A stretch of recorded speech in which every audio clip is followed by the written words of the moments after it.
you're implementing that with kids and decision making, and so that's why you tell students, kids, you have to finish your homework before you can watch TV. So you got to do the work first and then get the reward, rather than getting the reward and then doing the work.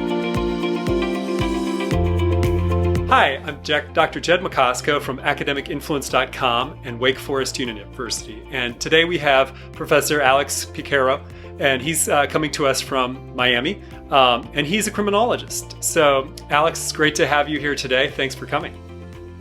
Thanks, Jed. Pleasure to be here with you at Academic Influence. Well, we are glad to have you. And so I hear that you started your academic career at Temple University. So how did you end up down at Miami? What was the route you took?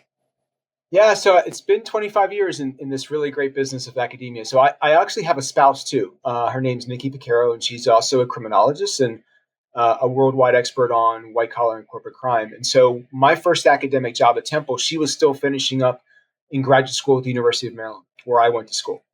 And once she was done, the academic couple market, we got recruited to go to Northeastern University because one of my colleagues at Temple, Jack Green, had moved to Northeastern to assume the position of the dean there. So he took me along with him from Temple, and my wife came along. And then we were there, and then we got recruited to the University of Florida in Gainesville, where we spent 6 years, and that was a great experience. And then we were recruited away from University of Florida to go to John Jay College in the City University of New York Graduate Center. And so we got to live in New York City for a bit of time. Then we got recruited again. I got recruited back to my home at the University of Maryland. And so it was good to be back as a faculty member rather than student. And then my wife went to Virginia Commonwealth University in Richmond. She had different kinds of opportunities that she wanted to explore there. Then we got recruited again to go to Florida State University in Tallahassee. And then we got recruited again to go to the University of Texas at Dallas, where we were for 9 years. And now we just got recruited again last year here to the University of Miami. And so, 25 years later to get to the University of Miami, it's been a great experience because everywhere I've gone, you learn a lot about just the field, the universities, administration. And so I actually think that aside from the pain of moving and learning everything all over again, you learn as not just an academic, but you learn about what it's like to be in the community of scholars at a larger university. And so each of us have had administrative positions. And so it's been helpful for us to say, okay, well, now I know what they do at other places and these places. And so, as you know, every place has its different kind of way of doing things. And so it's helped me grow as a scholar in an institution rather than, us, as we're always focused at the beginning of our careers, narrow on our work. So that's my journey, 25 years. That was fascinating. Thanks for sharing that with us. And you mentioned that your parents are from Cuba, were refugees. Did they move to South Florida after leaving Cuba, or? Yeah, so an interesting story. So they were teenagers and they were dating in Havana, and then Fidel Castro took power, and that was the end of their lives there. My dad was a pro baseball player, and that is the end of his career. And so my mom went to Miami. My dad went to Jamaica, to Spain, to New York City. So they each went in different routes for family reasons. So my mom went to Miami and then ended up in DC, and my dad went to New York and then ended up in DC because they still stayed in touch by writing letters way back then. And so I grew up in the DC area. And so, it's really interesting because they have the classic immigrant story of coming to the United States. And, growing up as a kid, I lived with my mom and dad, but also my mom's mom and dad. So I'm that classic second generation kid where I have the old world and that influence. And then I have the new world of assimilating to the American culture. And so my parents wanted me to learn English, and, we're American citizens. But I still had this really, strong Cuban tie that was, at home I talked Spanish, or the Cuban version of Spanish, with my grandparents. But we grew up very modestly. And so my parents were believers in education. Work harder. And when you think you've worked hard, work some more, because there's always someone working harder than you. And so that's how I grew up. I mean, I didn't know any other different kind of way. And so it's, back then I was like, oh my gosh, mom and dad, you're putting me through the ringer. But, looking back, I wouldn't trade their sacrifices and what they did for myself and my brother for anything. Mm-hmm. That's great.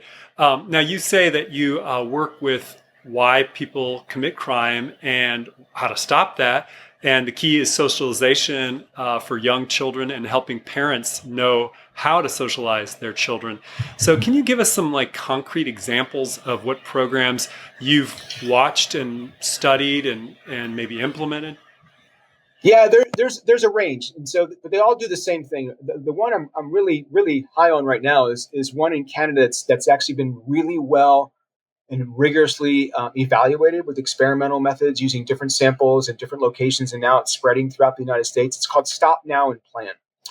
And it's basically very simple. It's like you're putting kids in situations in a lab and then in the real world, and you're giving them situations where they be more likely to choose a reward as opposed to delay the reward for something down the road.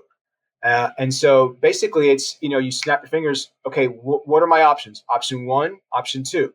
So if I were to choose this, what are the consequences and the rewards of that? And then what are the consequences and the rewards of this? And so what you're trying to do is you're trying to get kids programmed is the wrong way because that sounds too robotic, but you're trying to get them socialized to think about the long-term consequences of their action.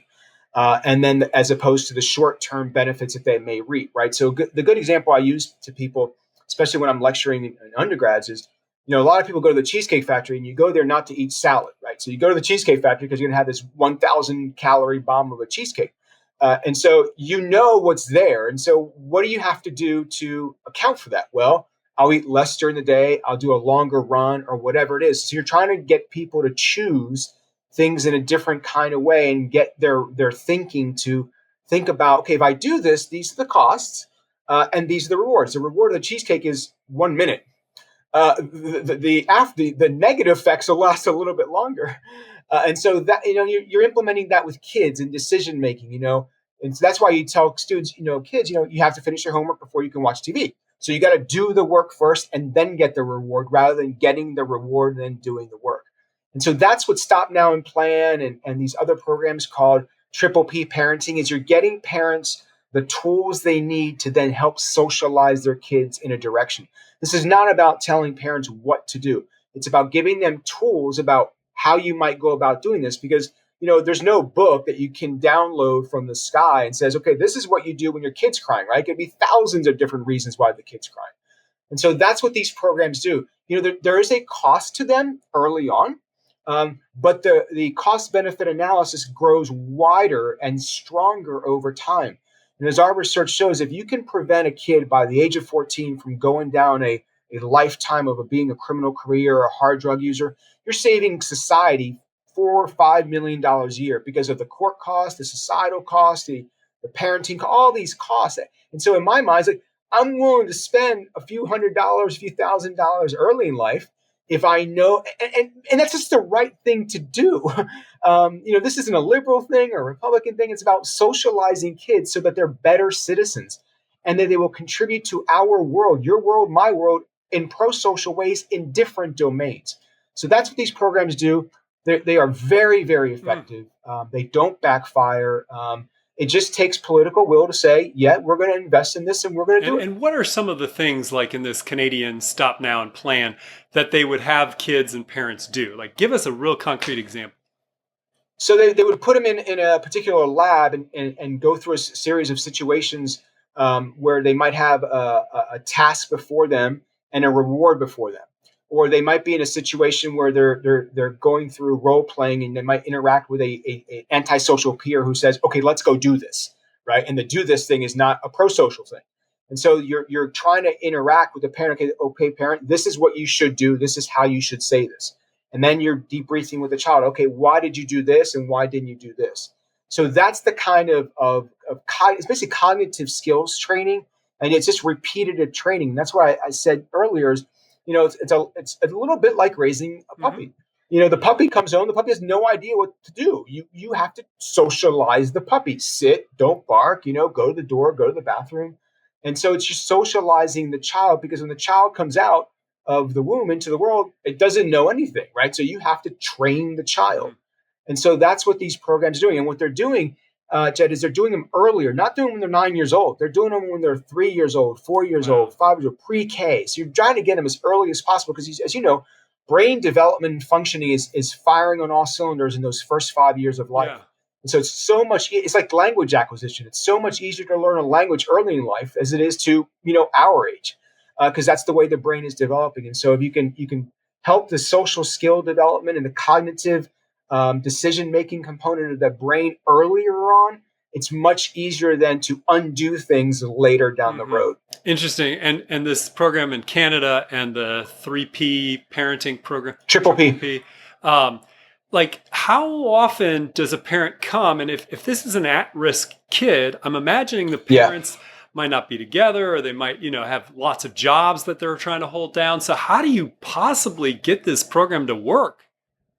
Yeah, so that's always hard. So the studies have started out with very small samples, obviously, but they've grown and replicated to larger samples. And so what you can do, sometimes they are only child-based because you don't have the parent or guardians to be there. So sometimes it's administered in a school setting, sometimes administered in a clinic setting. But the parents need the socialization too. And so they work best when you have both of those things combined. A lot of this training is funded by the government, especially in Canada. Some jurisdictions in the United States that are experimenting with the Stop Now and Plan program are using state resources to provide that to parents, and so it's at no cost to them. And you want to avoid the selection effect of who enters that program, and so it's been much easier in other parts of the world to do randomized experiments. It's a little bit harder in the U.S. to do that, but they are starting to go down that road. And so the recruitment thing has been, earlier on, it was a little bit harder to draw the samples in the kind of scientific way that you and I would want ideally done. But now it's getting there. And as more and more people know about the program, and as more and more politicians and policymakers and practitioners know that this is something they can use in their arsenal, the better off we will be at expanding this. I mean, the province of Quebec did it. Lots of countries in Europe are doing it. It's now, like I said, going into different parts of Florida and other parts of the United States. It's slowly but surely spreading, and that's because the initial evidence base was so strong. No backfire effects, works for boys, works for girls, works across race and ethnicity. So now it's just a matter of scaling up, and that's always the issue. Scaling up involves resources. And as you know, we live in a world of finite resources. Right. What does backfiring mean, just so we would understand? Backfire means that sometimes intervention programs actually have the exact opposite effect. So instead of preventing antisocial behavior or improving socialization, they actually make the problem worse. And so that's what a backfire effect is. And then there are some interventions, not just in criminology, but in psychology, that actually have backfire effects. So you're making the problem that you're trying to prevent actually worse. So that's why it's really important not always to know, does the program work? We also want to know, does it, have not had the opposite effect? Because you don't want to make the problem worse. You don't want to mess people up. So it's a lot like a drug trial, right? We're living through the COVID-19 experience right now and the vaccinations. You don't want a vaccine to have a adverse effect, right? Some vaccines have an adverse effect on people's bodies. And so that's an important part of the trials, right? In the medical world, we want that same thing in the social human world. Very cool. Well, thank you so much for taking time today, Alex, to talk about criminology and specifically the kind of programs that you're helping and your career. Absolutely amazing. Thank you so much for joining us. My pleasure. Thank you very much.